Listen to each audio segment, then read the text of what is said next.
আগামী ২৯শে মার্চ কলকাতার বিলাসবহুল আইটিসি রয়্যাল বেঙ্গলে বসছে ফিল্মফেয়ার অ্যাওয়ার্ডস বাংলা ২০২৪-এর আসর। ২০২৩ সালে টলিউডে মুক্তি পাওয়া সিনেমাগুলোর মধ্য থেকে বেছে নেওয়া হবে সেরাদের। ওপার বাংলার পাশাপাশি এবারের মনোনয়ন তালিকায় জায়গা পেয়েছেন বাংলাদেশের ৫ জন তারকা, যারা টলিউডের বিভিন্ন সিনেমার সঙ্গে গত বছর সম্পৃক্ত ছিলেন। তো হ্যাঁ ভিউয়ার্স, আজকে আপনাদের সামনে শেয়ার করব ভারতীয় সিনেমার সম্মাননা পাচ্ছেন দেশের ৫ তারকা। আসলে বাংলাদেশের ৫ তারকা তারা কারা, যারা বাংলাদেশের সিনেমা ছাড়াও ভারতীয় সিনেমার সাথে সম্পৃক্ত ছিলেন এবং তারা ফিল্মফেয়ার অ্যাওয়ার্ডে এবার পুরস্কার পাওয়ার সম্ভাবনা আছে। হ্যাঁ ভিউয়ার্স, সেই বিষয়ের উপরই চমকপ্রদ তথ্য এখন আপনাদের সামনে শেয়ার করব। তো চলুন মূল প্রতিবেদনে চলে যাওয়া যাক।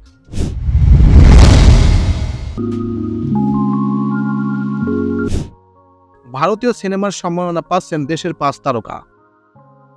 হিন্দুস্তান টাইমসের বাংলা প্রতিবেদন অনুযায়ী তারা ৫ জন হলেন জয়া আহসান, অপি করিম, সোহেল মণ্ডল, তাসনিয়া ফারিন ও কণ্ঠশিল্পী মাহাতিম শাকিব।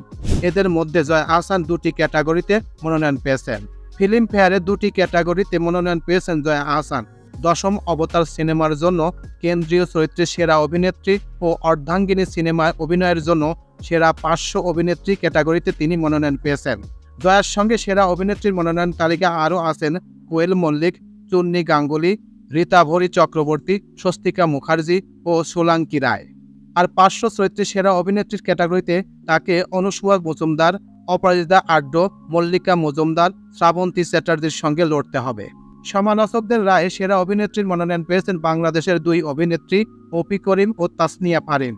তারা অপি করিম চৌধুরী পরিচালিত যৌথ প্রযোজনায় মায়ার জঞ্জাল সিনেমার জন্য মনোনয়ন পেয়েছেন। অন্যদিকে তাসনিয়া ফারিন অতুল ঘোষের আরও এক পৃথিবীর জন্য মনোনয়ন পেয়েছেন। অপি ও ফারিনের সঙ্গে তালিকায় আরও আছেন অনুরাধা মুখোপাধ্যায়, গুগি রায় চৌধুরী, মমতা শঙ্কর, স্বস্তিকা মুখার্জি। এছাড়া সেরা নবাগত অভিনেত্রীর মনোনয়ন তালিকায় রয়েছেন ফারিনের নাম। তাদের সঙ্গে আরও আছেন সুজা দত্ত ও সমিত্রী তৃষা কুণ্ডু। ৫০০ চরিত্রে সেরা অভিনেতার মনোনয়ন তালিকায় আছেন বাংলাদেশের অভিনেতা সোহেল মণ্ডল। মায়ার জঞ্জাল সিনেমার জন্য তিনি এই মনোনয়ন পেয়েছেন। তালিকায় তার সঙ্গে আরও রয়েছেন অনির্বাণ চক্রবর্তী, কৌশিক গাঙ্গুলি, যিশু সেনগুপ্ত, অনির্বাণ ভট্টাচার্য, বিক্রম চ্যাটার্জি, অম্বরীশ ভট্টাচার্য। সেরা গায়কের তালিকায় আছেন বাংলাদেশের তরুণ গায়ক মাহাতিম শাকিব। চিনি ২ সিনেমার গাওয়া তুমি জানতে পারো না গানের জন্য মনোনয়ন পেয়েছেন তিনি। তার সঙ্গে তালিকায় আরও রয়েছেন অনুপম রায়, অরিজিৎ সিং, রূপম ইসলাম, যৌথভাবে ঈশান মিত্র, রণজয় ভট্টাচার্য। তো এই ছিল মোটামুটি আমাদের আজকের প্রতিবেদন।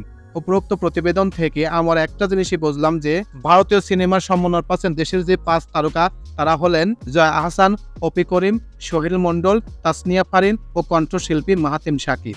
আসলে তারা এবার পুরস্কার পাবেন কিনা সেটা বিষয় কোনো মুখ্য নয়, তবে বাংলাদেশ থেকে তারা অন্য দেশে যে প্রতিনিধিত্ব করেছেন এবং তাদের সম্মানিত করার জন্য তাদের নাম এসেছে, এটাও বাংলাদেশের জন্য একটি অনেক সুখকর বিষয়।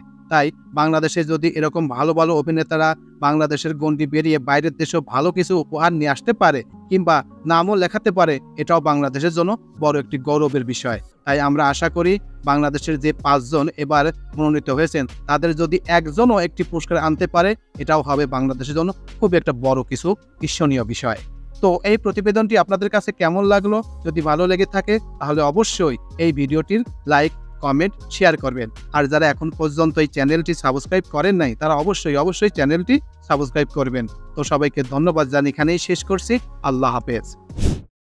Hmm?